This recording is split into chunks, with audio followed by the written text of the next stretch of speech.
Ampak trgovine so danes pokale po šivih, 3 dni do nedelje bodo namreč zaprte. Ljudje so kupovali tako rekoč vse, največ hrane, pa je za 3 dni res toliko potrebujemo. Tanja Volmut. Ljubljansko nakupovalno središče. Zasedena so bila vsa parkirišča. Nisem vedela, ali naj se obrnem ali ne na parkirišču, no potem sem se le nekako sparkirala. Posledično polna trgovina. Pri sadju, kruhu, vrsta pri salamah in mesu. Trgovke so sproti pakirale mesnine.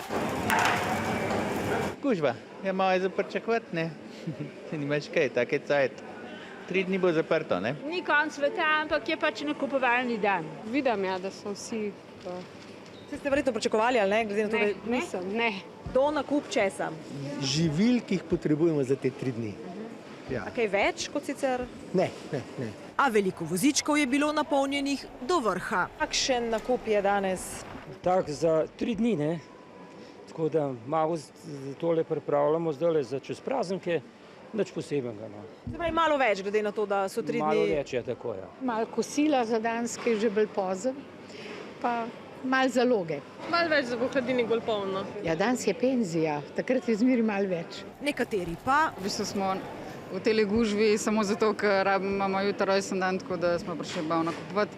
Ostalo smo pa že par dni prej, ko vemo, da je gužva. vozički so polni. Mislite, da res to potrebujemo, da je nujno to? V bistvu ne, no, ampak pač taki smo. Tudi drugo nakupovalno središče je bilo polno kupcev. Sem mislila, da bo dopoldne le malo manj gužve, no.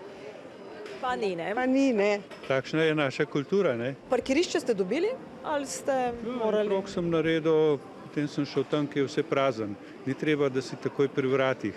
V centrih že ves počitniški teden beležijo povečan obisk, ne le v živilskih trgovinah. Nedvomno pa tudi v trgovinah z jesensko obutvijo in oblačili. Nekaj je seveda tudi želja in pripomočkov za bližajočo se noč čarovnic. Tako da ja, res je, 3 dni bodo trgovine zaprte. Bodo pa v centru odprti gostinski obrati, trgovine pa znova v ponedeljek po počitnicah.